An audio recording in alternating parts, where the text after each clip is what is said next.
بسم اللہ الرحمن الرحیم نحمدہ ونصلی ونسلم علی رسولہ الکریم اما بعد۔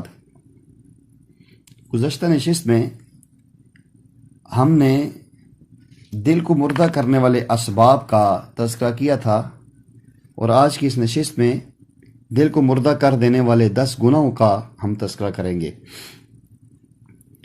مقصد یہ ہے کہ اللہ تعالی ہمارے دل کی اصلاح فرمائے، اور بحیثیت مسلمان جو ہماری ذمہ داری ہے ہم اسے اچھے انداز میں ادا کریں۔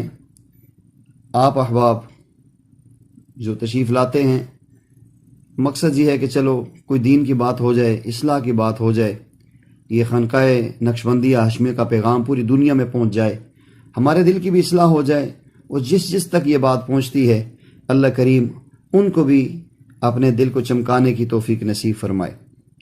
سامعین گرامی قدر، انسانی دل کی موت کسی ایک گناہ کے سرزد ہونے سے واقع نہیں ہوتی، بلکہ مختلف طریقوں سے انسان مختلف گناہ کرتا ہے، پھر جا کے دل مردہ ہو جاتا ہے۔ گویا مختلف گناہ دل کے مردہ ہونے کا سبب بنتے ہیں۔ آج کی نشست میں تقریباً 10 ایسی چیزیں میں پیش کروں گا جو میں نے اپنے اکابرین کی کتابوں سے لی ہیں کہ جس سے انسان کا دل مردہ ہوتا ہے۔ سب سے پہلی چیز جو سب سے زیادہ خطرناک ہے، اور جسے پیارے آقا کریم صلی اللہ علیہ وسلم نے شیطان کے تیروں میں سے ایک تیر کہا ہے، وہ نظر کا غلط استعمال ہے۔ جب کوئی بندہ مسلسل بد نظری کا ارتکاب کرتا رہتا ہے، اس کے نتیجے میں اس کا دل مردہ ہو جاتا ہے۔ نظر کا غلط استعمال چونکہ نفسانی خواہشات کی بنا پر ہوتا ہے، اس لیے اللہ جل جلالہ اس کے دل پر مہر لگا دیتے ہیں۔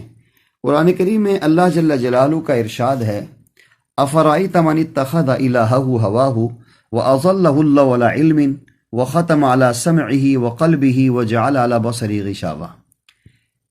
پھر کیا تم نے اسے بھی دیکھا ہے جس نے اپنا خدا اپنی نفسانی خواہشات کو بنا لیا، اور علم کے باوجود اللہ نے اسے گمراہی میں ڈال دیا، اور اس کے کان اور دل پر مہر لگا دی، اور اس کی آنکھ پر پردہ ڈال دیا۔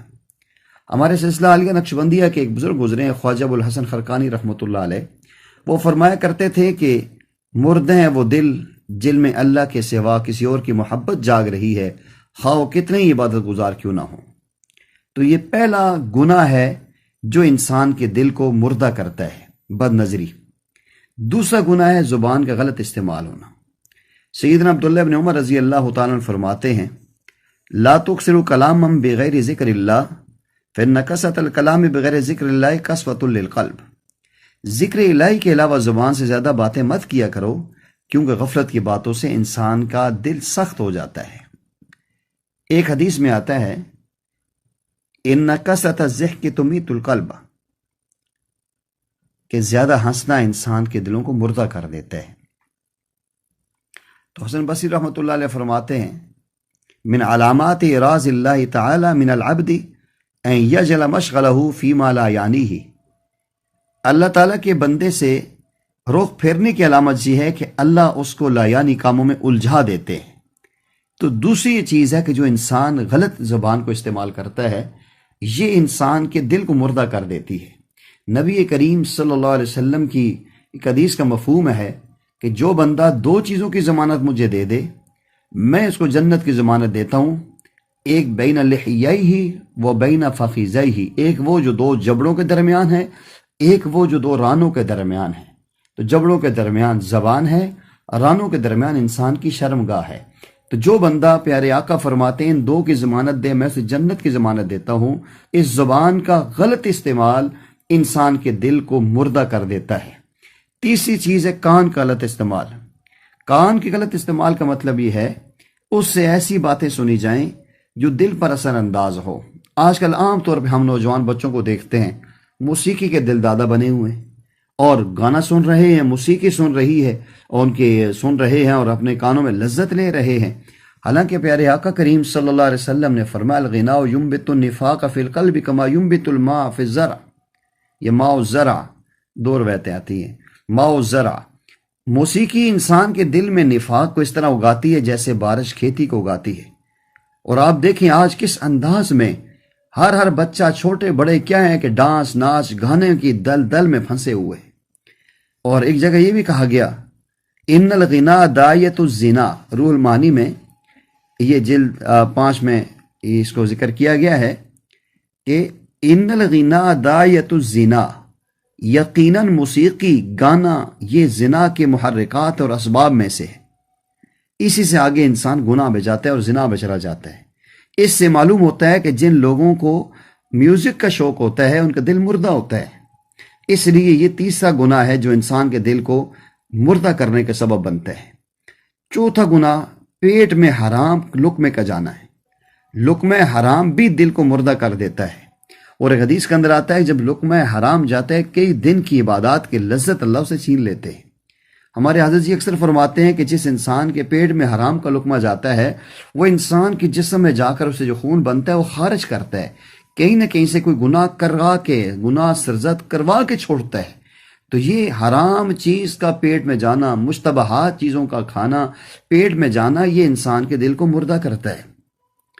اور 5واں گناہ دماغ کی غلط سوچ، دماغ میں غلط سوچ رکھنا، یہ انسان کے دل کو مردہ کرتی ہے۔ آپ نے دیکھا ہوگا بعض نوجوانوں کو کہ تصور کی دنیا میں اپنے محبوب کے ساتھ رہتے ہیں۔ مشائخ صوفیاء نے لکھا ہے جتنا انسان کا نقصان ایسے تصورات سے ہوتا ہے کسی اور گناہ سے اتنا نہیں ہوتا، کیونکہ صورت میں دماغ مستقل طور پر کسی غیر کے بارے میں سوچ رہا ہوتا ہے اور دل پر ظلمت ہی ظلمت، اندھیرا ہی اندھیرا آ رہا ہوتا ہے۔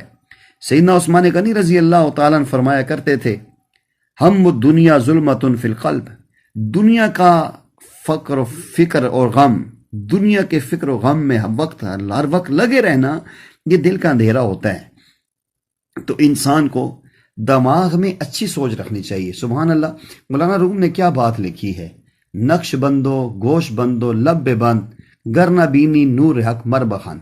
نقش بندو، آنکھیں بند کر دو، گوش بندو، کان بند کر دو، لب بند، اپنے زبان کو غیر سے بند کر دو، گر نہ بینی نور حق مر بخن، اس کے بعد بھی نور الہی نہ ملا تو مجھ پہ ہنس لینا۔ تو گویا آنکھ کو غیر سے بند کرنا، کان کو ایسی چیزوں سے بند کرنا، زبان کو غلط باتوں سے بند کرنا نور الہی کے حصول کا سبب ہے، اور ان کو ان چیزوں میں استعمال کرنا یہ دل کے مردہ ہونے کی علامت ہے۔ اور 6واں گناہ غافلین کی صحبت میں وقت گزارنا۔ اما جان عائشہ ذکر رضی اللہ تعالیٰ عنہ فرماتی ہیں کہ نبی کریم صلی اللہ علیہ وسلم فرمایا کرتے تھے، لا تلزمن مجالس المشاعر فإنها تمیت القلب، لاہ و لعب کی مجالس سے اپنے آپ کو نہ چمٹائے رکھو، کیونکہ اس کے ذریعے انسان کا دل مردہ ہو جاتا ہے۔ حضرت ابراہیم بن ادم رحمۃ اللہ علیہ فرمایا کرتے تھے، لا تجالسوا اہل الاہواء فإن مجالستهم تذنب بنور الایمان من القلوب، خواہشات کی پیروی کرنے والوں کی مجالس میں مت بیٹھا کرو، اس لیے کہ ان کی مجلسیں دل سے ایمان کے نور کو مٹا کے رکھ دیتی ہیں۔ 7واں گناہ جھگڑا کرنا۔ دنیا کی بات میں جھگڑا تو الگ بات ہے، اگر یہ جھگڑا دین کی بات میں ہو تو پھر بھی دل کو مردہ کر دیتا ہے۔ امام مالک رحمۃ اللہ علیہ فرماتے ہیں، الجدال فی الدین ینشئ مرآ ویذهب بنور العلم من قلب ویقسی، دین میں جدال کرنا جھگڑے کو پیدا کرتا ہے اور بندے کے دل سے علم کے نور کو ختم کر دیتا ہے اور اس کے دل کو سخت کر دیتا ہے۔ دیکھو، ایک ہوتا ہے علمی دلائل سے بات کرنا، وہ الگ چیز ہے۔ علمی دلائل سے ادفع باللتی احسن جو آتا ہے نا، وہ الگ چیز ہوتی ہے، لیکن اس کو جھگڑا بنا دینا یہ انسان کے دل کو مردہ کر دیتی ہے۔ دلائل سے سمجھانا یہ ہماری ذمہ داری ہے، لیکن ایک اس کو جو ہے نا جھگڑے کی صورت میں، گالم گلوچ کی صورت پر دوسرے کی شخصیت کے اندر جو ہے نا اس کو اچھالنا اور اس کے کردار کشی کرنا، یہ وہ جھگڑا ہے جو انسان کے دل کو غافل کر دیتا ہے، مردہ کر دیتا ہے۔ 8ویں چیز ہے دنیا کی محبت۔ یہ دنیا کی محبت بھی انسان کے دل کو مردہ کر دیتی ہے۔ اس لیے حسن بصری رحمۃ اللہ علیہ فرمایا کرتے تھے، عقوبۃ العلماء موت القلب و موت القلب طلب الدنیا بعمل الآخرہ، علماء کی سزا دل کا مردہ ہو جانا ہے، اور دل کا مردہ ہو جانا آخرت کے عمل سے دنیا کا طلب کرنا ہے، کہ اعمال آخرت کیا لیکن دنیا طلب کر رہا ہے۔ یہ انسان دنیا کی محبت کے بارے میں تو پیارے آقا نے فرمایا، حب الدنیا رأس کل خطیہ، دنیا کی محبت سارے گناہوں کی جڑ ہے۔ 9واں گناہ نماز چھوڑنا یا اس میں لاپرواہی کرنا۔ نماز چھوڑ دیتا ہے، لاپرواہی کرتا ہے، یہ انسان کا دل مردہ ہے۔ اس لیے پیارے آقا نے فرمایا، من ترک الجمعۃ ثلاث مرار من غیر ضرورت طبع علی قلبہ، جو شخص 3 جمعے مسلسل بغیر کسی وجہ کے چھوڑ دے اللہ اس کے دل پہ مہر لگا دیتے ہیں۔ 10واں اور آخری گناہ جو انسان کے دل کو مردہ کرتا ہے وہ تکبر ہے، وہ فخر ہے، وہ عجب ہے۔ جو شخص تکبر، فخر، عجب کرے اس کا دل بھی مردہ ہو جاتا ہے۔ اللہ تعالیٰ قرآن میں فرماتے ہیں کذالک یطبع اللہ علی کل قلب متکبر جبار، اسی طرح اللہ تعالیٰ ہر متکبر جابر کے شخص کے دل پر مہر لگا دیتے ہیں۔ تو اللہ جل جلالہ سے ہم دعا کرتے ہیں کہ اللہ تعالیٰ مجھے آپ کو ان تمام 10 گناہوں سے جو دل کو مردہ کرتے ہیں بچنے کی توفیق عطا فرمائیں، اور اس کو ہم جو آپ بات سن رہے ہیں اپنے سینوں میں محفوظ کریں، اور جس تک جس ذریعے اور سبب سے یہ بات پہنچتی ہے اس کو دوسروں تک پہنچانے کی کوشش کریں۔ یہ صدقہ جاریہ ہے اور یہ ہماری حوصلہ افزائی ہے۔ اللہ جل جلالہ ہمیں ایسی اچھی باتیں سن کے عمل کر کے دوسروں تک پہنچانے کی توفیق عطا فرمائے۔ وآخر دعوانا ان الحمد للہ رب العالمین۔